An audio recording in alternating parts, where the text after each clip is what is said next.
Já estamos de volta com o nosso programa de análises aqui no Mundial Telenotícias. Na semana passada houve o julgamento da denúncia da PGR contra os acusados de envolvimento em atentado violento contra o Estado Democrático de Direito. No dia 29 e 30 deste mês de abril agora, será a vez de Felipe Martins, ex-assessor de Bolsonaro na época da presidência. Esse também será um julgamento bem polêmico e esperado, já que o nome de Felipe Martins pode mudar muita coisa dentro da República Brasileira. A começar pelo seu advogado, o desembargador aposentado do Tribunal de Justiça do Distrito Federal e Territórios, Dr. Sebastião Coelho. E é justamente com ele que a gente vai bater um papo agora. Junto conosco nesta entrevista está o Coronel Gerson Gomes. Senhores, muito obrigado por esse momento. E antes de eu passar a palavra para o Gerson, eu gostaria de começar com o desembargador, Dr. Sebastião Coelho. Seja muito bem-vindo novamente ao nosso programa, hein? O senhor está desaparecido daqui, hein? A nossa audiência está com saudade do senhor. Mas olha, Dr. Sebastião, muito obrigado por ter aceito o nosso convite. E conhecendo bem como funciona a dinâmica de advogados que atuam no Supremo Tribunal Federal, quando discordam dos ministros, eles acabam ficando como se estivessem queimados para os próximos julgamentos. Muitos advogados sentem isso. Como é que o senhor pretende vencer essa resistência dos ministros ao seu nome durante a defesa de seu cliente, o senhor Felipe Martins? Não vai ser fácil, né? Seja bem-vindo, desembargador. Boa tarde, Paulo. Também estava com saudade de participar. Boa tarde, meu irmão Gerson. Sempre acompanho você aí dos Estados Unidos, fazendo um belo trabalho, não é? Alegria estar com vocês. Olha, Paulo, eu vou tentar ser o mais técnico possível lá nesse julgamento, né? Nós temos provas suficientes, difícil fazer uma prova negativa, não é? Mas nós temos argumentos suficientes para que essa denúncia não seja recebida contra o Felipe Martins. Então, o nosso trabalho será nessa linha, de demonstrar que o Felipe Martins não tem qualquer participação nos fatos que estão sendo alegados pela Procuradoria-Geral da República, né? E o Felipe Martins só está nessa denúncia por um motivo, aquela questão da entrada dele nos Estados Unidos.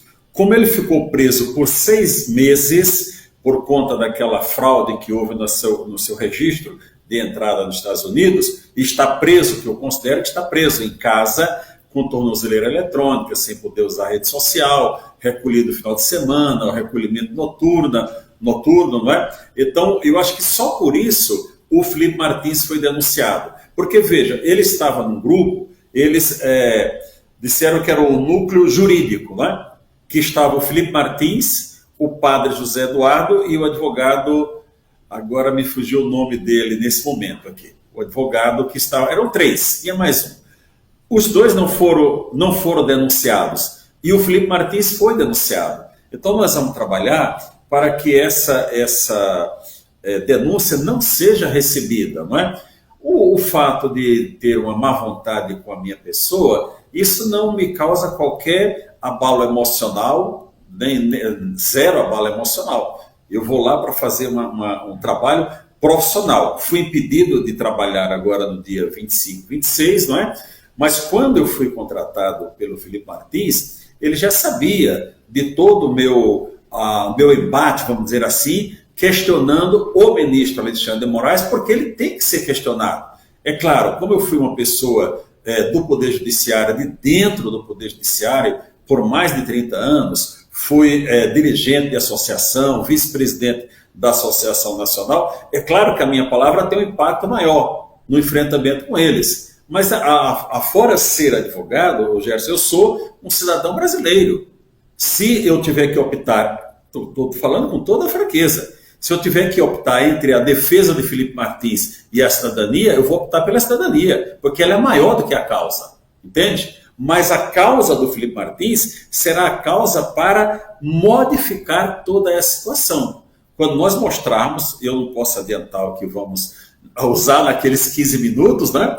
Nós vamos tentar audiência, já está acertado com o doutor Ricardo Schiff, o doutor Edson, o doutor Marcelo, do Rio Grande do Sul, o professor que entrou por amizade para ajudar o Felipe Martins também nessa causa. Nós vamos pedir audiência com todos os ministros. Ministro Fux, ministra Carmen Lúcia, ministro Zanin, ministro Flávio Dino e o ministro Alexandre Moraes. Nós estamos com o requerimento pronto para fazer esse pedido de audiência, não é? Se eles concederem, eu irei pessoalmente com cada um tratar profissionalmente. Eu separo as coisas. O abuso do que eu fui vítima, que a advocacia foi vítima, isso será tratado em outra esfera. Já tomamos as providências cabíveis e será tratado em outra esfera.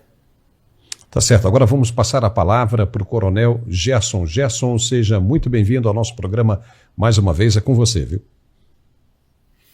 Obrigado, Paulo. Uma alegria estar com a nossa audiência e hoje com a presença ilustre do desembargador Sebastião, que para mim tem sido, e não só para mim, né, a bem da verdade, para a nossa audiência e vai muito além da nossa audiência, tem sido uma referência de coragem, de até, posso dizer, de coerência, né, com os valores que nós defendemos.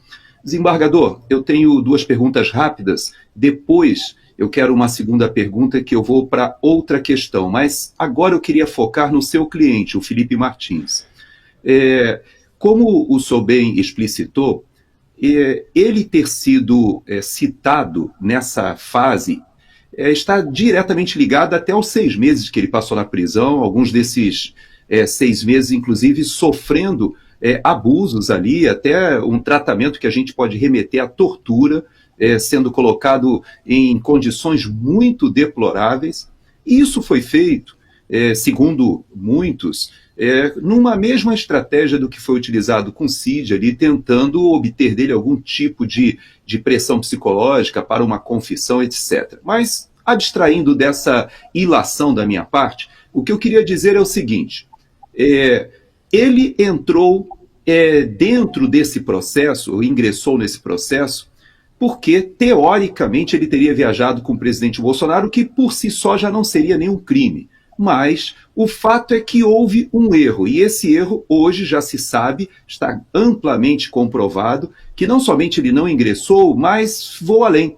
Foi forjada a entrada dele aqui, isso obviamente teve a participação de alguém aqui nos Estados Unidos. O senhor sabe muito bem que essas investigações estão avançando muito rápido, e a minha pergunta ao senhor é a seguinte. Na semana passada, eu falando aqui com o Paulo, eu falei sobre a questão da lei, né, que nós temos, que de certa maneira coloca 3 ministros da Suprema Corte, obviamente em suspeição, e essa lei, a Lei 1079, né, de 1950, no artigo 39, diz o seguinte: proferir julgamento quando, por lei, seja suspeito na causa.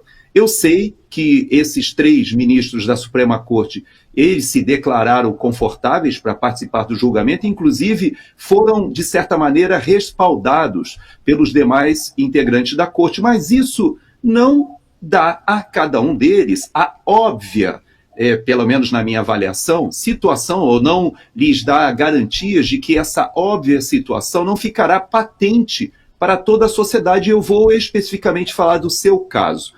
Quando, por exemplo, o senhor trouxer o fato de que o ministro Alexandre de Moraes ele está, de certa maneira, diretamente ligado, nós já sabemos que alguns advogados já disseram que ele será, inclusive, convocado como testemunha, já que ele se denominou vítima, né, com vítima, inclusive, colocando em risco a sua própria vida. Mas no seu caso específico, ele seria arrolado, talvez, imagino, se houver essa denúncia for acatada, no desenrolar do julgamento, eu imagino que ele terá que responder, caso venha à tona, como nós imaginamos que virá em breve, as condições e quem estava envolvido com essa trama, com esse ardil que foi montado aqui nos Estados Unidos para respaldar a prisão do Felipe.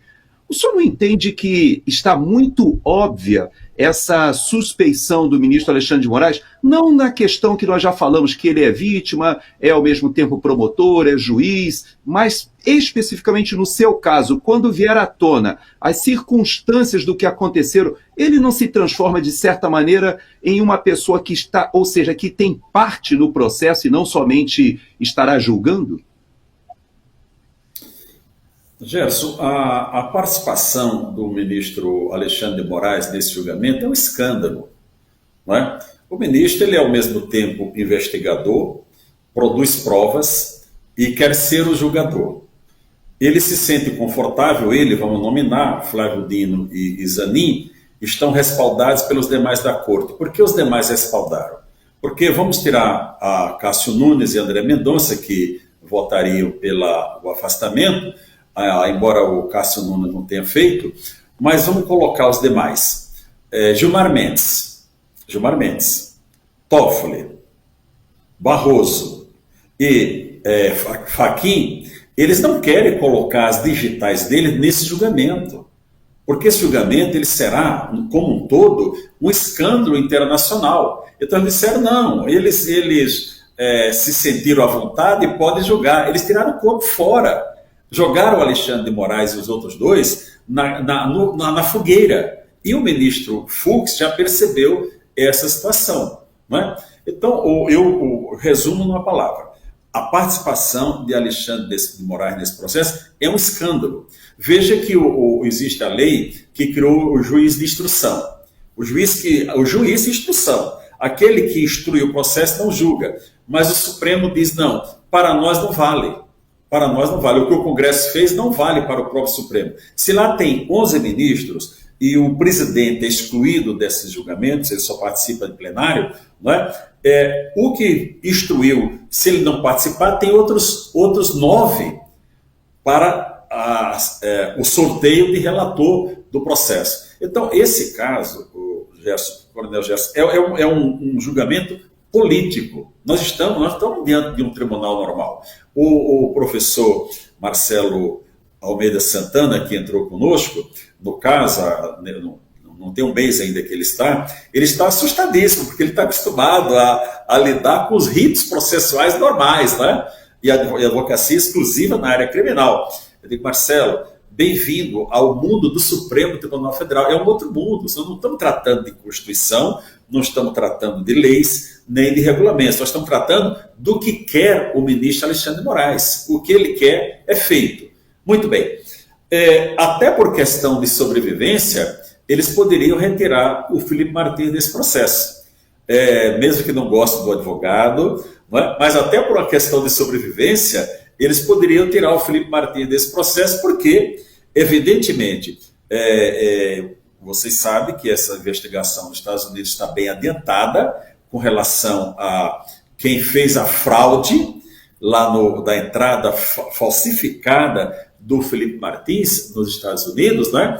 E essas digitais serão colhidas em muito breve. Eu não posso dizer quais as pessoas no Brasil que serão atingidas, mas com certeza serão muitas. E o que é grave disso tudo é que em novembro de 2023, antes do pedido de prisão preventiva do Felipe Martins, a Polícia Federal, a Procuradoria da República e o ministro Alexandre de Moraes já tinha passado por eles a geolocalização de que o Felipe Martins não saiu do país. Ele já tinha essa informação. E mesmo assim, o delegado da Polícia Federal pediu a prisão preventiva, eles se deram de conta que não enxergamos. Ele pediu a quebra dessas 3 pessoas que eu falei. Acho que é Mansur o nome do advogado, também não importa. Tem o advogado, o padre e o Felipe Martins. Houve um pedido de quebra dos dados dos 3. O Procurador-Geral da República deu parecer. Isso foi final de outubro de 23, né? No início de novembro de 23, esses dados chegaram e foram encaminhados para a Polícia Federal. Eles que têm esses dados todos, né? Então, a nossa luta é com relação a essa questão da geolocalização, porque já está comprovado que o Ministério Público colocou na denúncia partes, inclusive, da delação do CID. Só colocou o que interessa. O ministro disse na sessão de julgamento do Bolsonaro, olha, o que está nos autos é o que vale para o Ministério Público, que vale para as defesas e vale para julgamento. Mas e as demais fatos que foram apurados, que tem em outros arquivos, não querem dar acesso à defesa? Isso está muito errado, né? Então eu acho que o caso do Felipe Martins, ele tem potencial para implicar muitas autoridades aqui do Brasil. Isso daí nós vamos colocar no desenrolar, se a denúncia for recebida, tudo isso nós vamos colocar como testemunhas e prova a ser produzida, né? Então vamos ver o que vai acontecer dias 29 e 30, o certo é que, querendo Deus, eu estarei lá na tribuna para a sustentação oral. Doutor Sebastião, só para a gente esclarecer, no dia 29 e 30 vai haver o julgamento da denúncia ou já vai ser o julgamento propriamente dito do seu cliente? E daqui a pouco eu vou lhe fazer uma pergunta. É a fase de recebimento da denúncia, né? É o recebimento da denúncia, né? Porque ele faz parte do núcleo 2, né? Seria isso, né? Exatamente. Inclusive, tinha o núcleo 3 que estava colocado para o dia 8 de abril e o presidente Zanin, que preside a turma, transferiu para o início de maio. Se eles colocaram por núcleo, né? Seria um absurdo o núcleo 3 ser julgado antes do núcleo 2, já que eles colocaram a sequência. Agora, o que tem que ser entendido, a população tem que entender, é que nós estamos tratando de um processo só. Nós estamos tratando do processo número 12.100. 12.100 que tem 34 acusados. O fato de interrogar um dia, outro no outro, isso não tem importância. Eu quero ver, por exemplo, como é que eles vão desenvolver a prova. Se vão utilizar... Vamos pegar o depoimento do Cid, que o Cid é o causador de tudo isso. O Cid é o causador de tudo isso. Algumas pessoas aliviam com o Cid, olha, foi pressão, mas eu não alivio com ele, viu, Coronel Gerson? Me perdoe, mas eu não admito que um força especial, né, eu acho que ele, de certa forma, prejudicou as Forças Armadas, porque quando a população olha, um força especial não aguentou uma pressão, isso causa um desconforto para a população. Então, alguns aliviam, eu não alivio com o Cid, com toda tranquilidade. Ele deve ter os motivos dele, mas eu não alivio. Então, eu não vou admitir, e nem a defesa vai admitir, que ele ouça o Cid no bloco do Bolsonaro, né? E depois, não, já foi ouvido pegar esse depoimento e colocar para os demais. Isso não vale. Nós todos temos o direito de interrogar o Cid. Então, nós não sabemos se ele vai fazer 5 oitivas diferentes para o Cid, 5 oitivas diferentes, uma do Bolsonaro, uma do Felipe, uma dos outros militares, do núcleo do pessoal de Goiânia, o pessoal de... Enfim, e mais o Paulo Figueiredo. Nós não sabemos, porque tudo isso interessa para todos os que estão acusados, perceberam? Então, quando a pessoa fala, até no meu caso, mas você lá não era o dia do julgamento do seu cliente. Claro que era. Isso é um processo só. Processo 12.100. Eles não criaram 12.101 para o Felipe, 12.100. Não é. É um processo só. Desembargador. Como vai ser colhida a prova, não sabemos. Tá. Antes de passar para o Gerson novamente, né, eu queria lhe falar o seguinte, né, o senhor é uma pessoa de larga experiência, o senhor é magistrado, o senhor é aposentado, mas o senhor chegou aonde eles não chegaram, né, para serem ministros. O senhor está acima do juiz.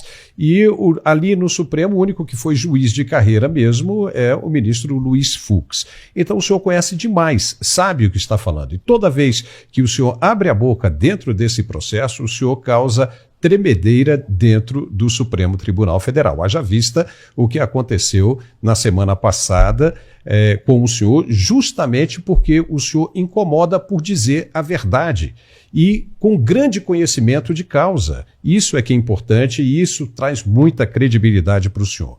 Com base nisso, eu quero lhe fazer a seguinte pergunta. Se tudo começou com a delação de Mauro Cid com relação ao cartão de vacinas. E agora a PGR manda arquivar e o Supremo acata o pedido da PGR por arquivamento desse processo do cartão de vacina, porque não há provas suficientes. Isso não anula tudo que vem depois? Todas as defesas vão fazer essa alegação. Mas eu como fui, antes de ser juiz, viu, Paulo, eu fui advogado de júri. Fui quase 10 anos advogado de júri. Então, eu sempre pensava assim, o que o promotor pode fazer? Eu não ia com a minha defesa, qual a saída que ele pode ter? Então, pensando como um antigo advogado de júri de 1984 a 1991, faz muito tempo lá, o que o PGR vai dizer? Olha, na parte que o CID não comprovou, nós tiramos, veja, nós não levamos em consideração, tanto é que não denunciamos o Bolsonaro. Mas isso é só uma roupagem que eles vão querer dar. Porque mas essas provas, doutor Sebastião, desculpe interrompê-lo, mas essas provas que vieram depois já não foram conseguidas de maneira ilegal? Porque se foi anulado antes, então não havia razão de fazer o Ficha Expedition. Tudo está contaminado. Tudo está contaminado, Paulo. Eles pegaram o cartão de vacina do Coronel Cid, foi um pretexto para conseguir alguma outra coisa, entendeu? A partir do cartão de vacina do Coronel Cid, teve toda essa montagem, isso é um roteiro que foi montado. Como é que pode uma delação premiada, uma delação ser feita em 11 oportunidades? Vocês vejam que ele só foi chegar no general Braga Neto, né, no final de tudo, na última parte. Em nenhum momento, por que em 10 outras vezes ele não falou do general Braga Neto? Aí na última fala dele, ele coloca o general Braga Neto no cenário, entendeu, Paulo? Então toda essa evolução, é claro que o Coronel Cid ele se submeteu a uma pressão psicológica, evidentemente. Aquele áudio que ele conversou com alguém e publicado, aquele é verdadeiro, ele falou espontaneamente, ali sim, olha, nada que eu digo vale, porque ele já tem a narrativa pronta. Não, mas não é assim, porque ele já tem o roteiro pronto, não é? Então, eu creio que em algum momento, que nós estamos assim com uma fundada esperança de que o ministro Fux ele possa levantar um questionamento sobre toda essa delação do Cid. Ele já deu alguma sinalização. Agora os demais não. Gente, entendam. Alexandre de Moraes, Cristiano Zanin e Flávio Dino, eles fazem parte do sistema. Eles passam os dados, eles ajudaram a colocar o Lula do poder. Eles estão de braços dados com o governo do PT.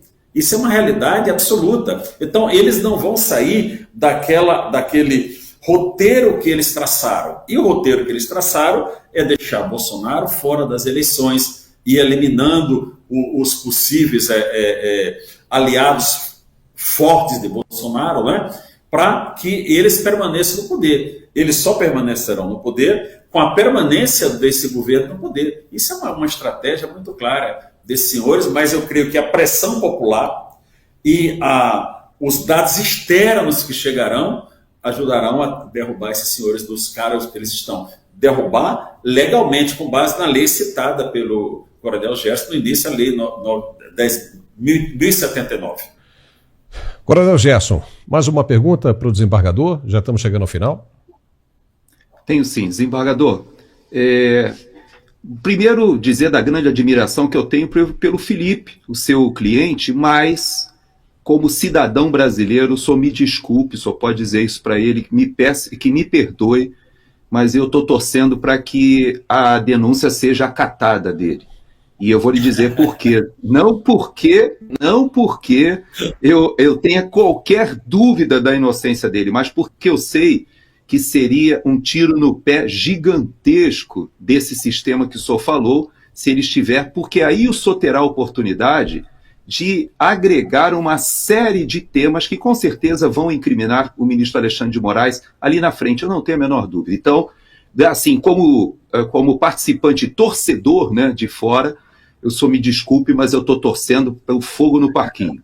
Agora, no que diz respeito especificamente ao Alexandre de Moraes, eu vou virar essa página. Vou virar a página também do Zanin, que a suspeição do Zanin é tão óbvia, tão evidente, porque ele era advogado, inclusive, do próprio presidente Lula, não só nos inquéritos, nas condenações, mas agora na campanha. Então é muito claro. E o pior, né, na sua sabatina, ele garantiu aos senadores de que não atuaria em causas que o conectassem de qualquer forma à sua atuação advocatícia antes de vestir a toga do Supremo. E está, de certa maneira, faltando com a verdade. Mas abstraindo desses dois, eu queria focar no Flávio Dino, que na semana passada, eu aqui com o Paulo, eu apresentei vários tweets até do Flávio Dino que mostram que ele, de fato, é um adversário político do presidente Bolsonaro. Mas eu queria ir para outro tema e eu queria lhe dizer o seguinte. Minha opinião pessoal, tá? Como alguém que o admira, eu queria ouvir a sua opinião. Quando o Flávio Dino conseguiu blindar a CPMI com aquela tropa de choque do Maranhão, nós não conseguimos saber a verdade do que aconteceu no 8 de janeiro. E me parece, pode ser, se o senhor me corrija se eu estiver errado, que todo esse processo ele está eixado em cima da ideia da tentativa de golpe de Estado, da abolição violenta do Estado Democrático de Direito. Ou seja, todos que estão arrolados ali estão conectados a um golpe de Estado, a tentativa do golpe de Estado, a tal da minuta do golpe.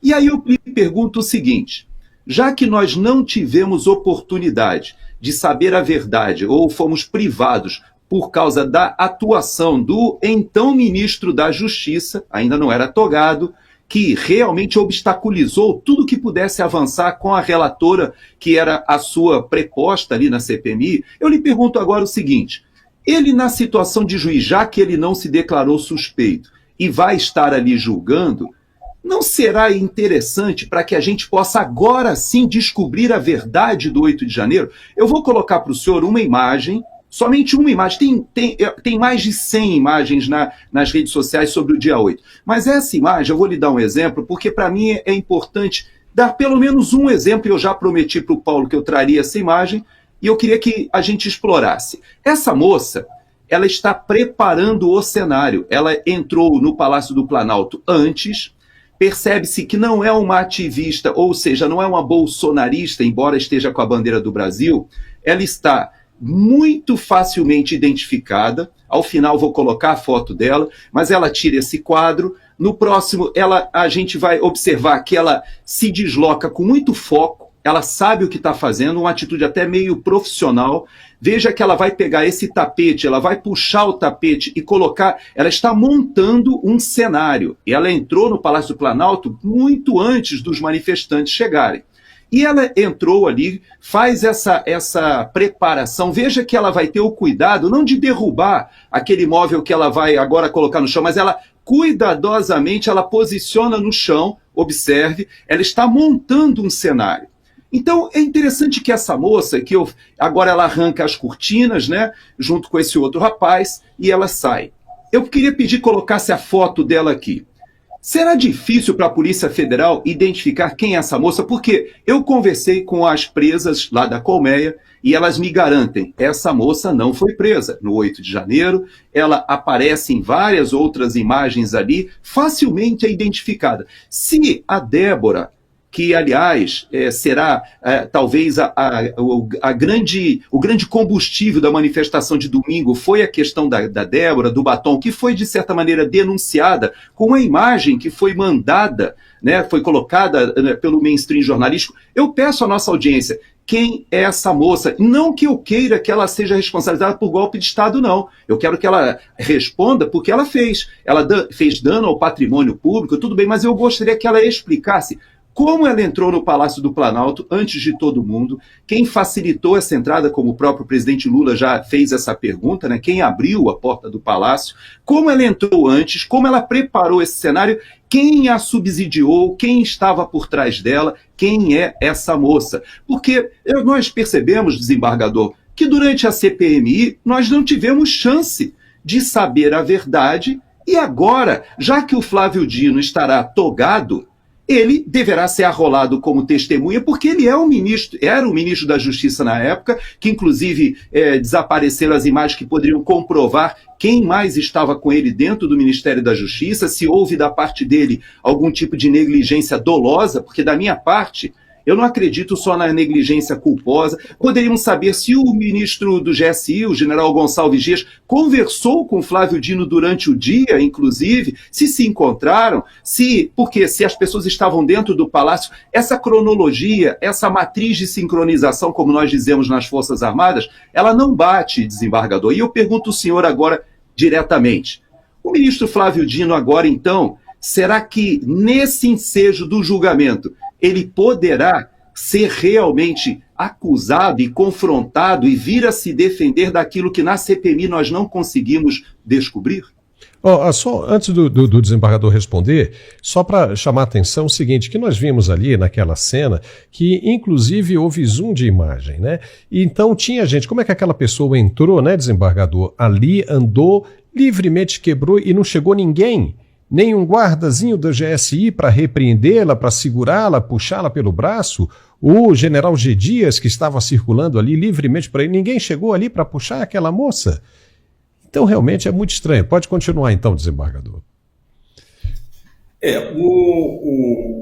O Flávio Dino não ter apresentado as imagens lá do Ministério da Justiça é um escândalo.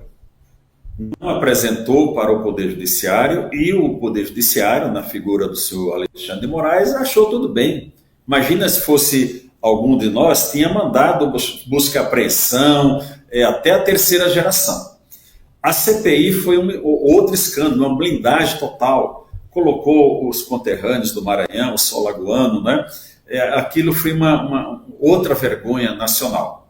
Imagens como essa que você está apresentando, Coronel Gerson, evidentemente que durante todo esse processo vai ser colocada a discussão. Existem outras imagens que militares de baixa graduação estavam ali também pegando as mesas, derrubando as mesas, com certa delicadeza até, mas derrubando as mesas. E o general Gonçalves Dias transitando livremente ali no Palácio do Planalto. O que acontece?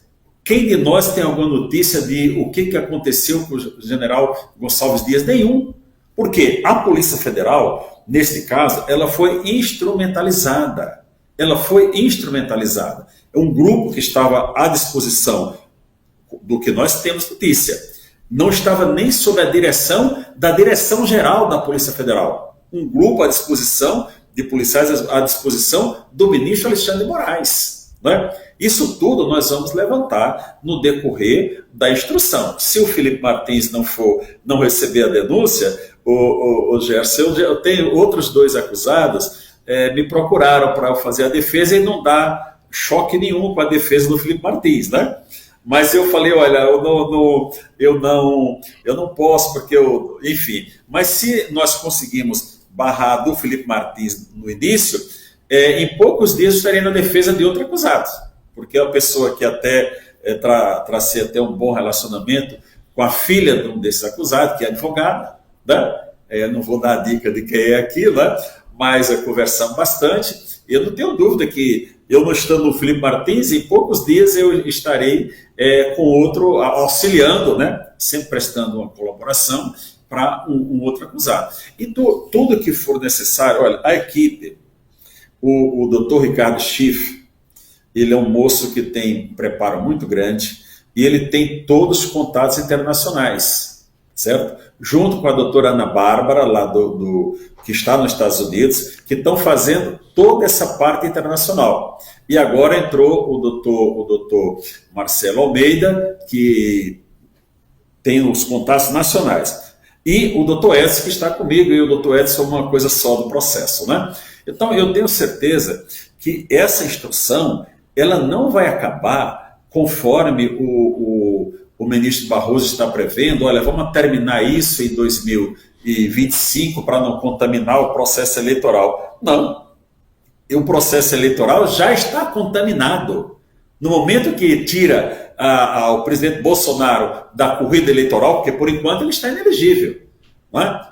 Quando tira o presidente Bolsonaro da corrida eleitoral, é porque, veja bem, quando eu já gosto ou não do presidente Bolsonaro, ele resgatou o patriotismo do nosso país. Tá certo? Muitas pessoas se alvorando de líderes aí, olha, quem fica se insinuando para ocupar eventual lugar de Bolsonaro não merece meu respeito, né? Porque eu acho que é uma falta de respeito com quem os ajudou a colocar nos cargos que estão, né? Então a minha opção, o pessoal brinca, qual a sua opção para presidente?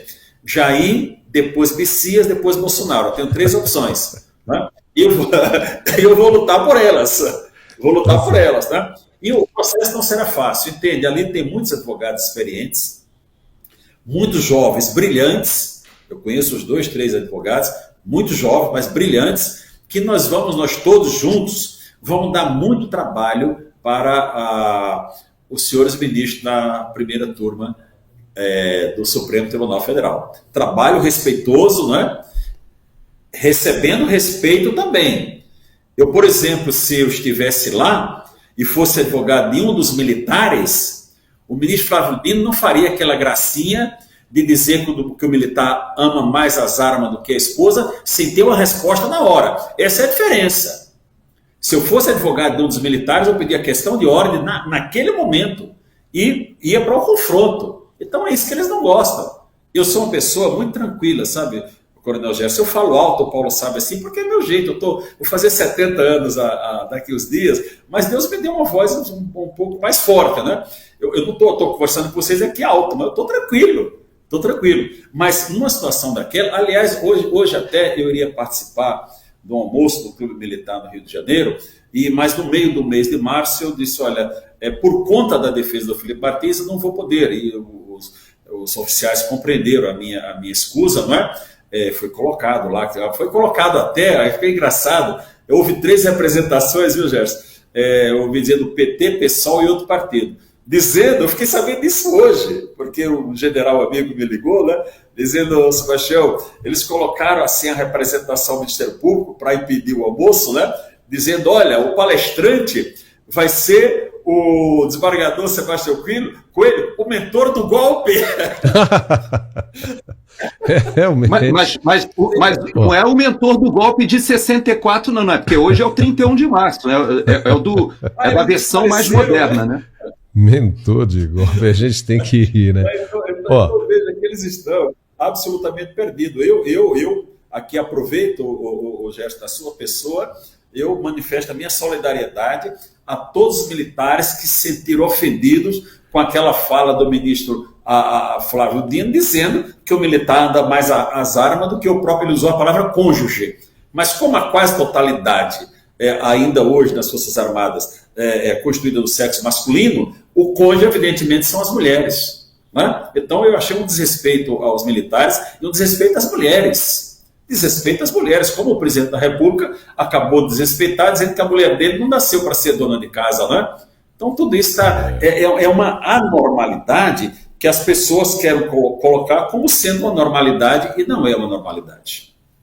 Olha só, nós estamos chegando ao final dessa entrevista, um bom bate-papo com o desembargador Sebastião Coelho, né? O Gerson Gomes participou, o Gerson fica com a gente, né? Eu vou me despedir, né, do desembargador e dizer o seguinte: até hoje ninguém consegue entender por que Felipe Martins está nesse processo e por que ele vai ser condenado. Quer dizer, ele não vai ser condenado, né? Porque com uma defesa brilhante como essa que o desembargador está apresentando, não tem como não convencer os magistrados do Supremo Tribunal Federal. Mas ninguém consegue entender a razão. Ele foi para os Estados Unidos, não foi, sendo que todo mundo já tinha as provas nas mãos de que ele não foi. E daí?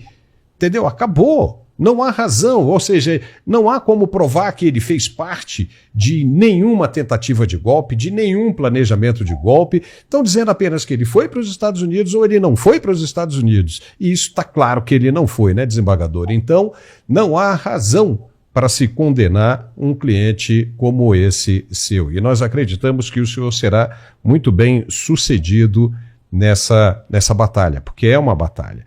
Mas a consciência dos magistrados do Supremo está se abrindo e tomara mesmo que dê tudo certo nessa sua defesa. E mais uma vez, muitíssimo obrigado pela sua participação aqui conosco e vou lhe pedir, não desapareça, por favor, o senhor é muito querido aqui em nossa audiência. Obrigado, viu, desembargador? Um abraço, Paulo, um abraço, Coronel Gerson, uma alegria muito grande mesmo estar com vocês. Fiquem com Deus e bom final do programa. Legal, o Gerson continua com a gente, né, Gerson? Valeu, obrigado, tchau.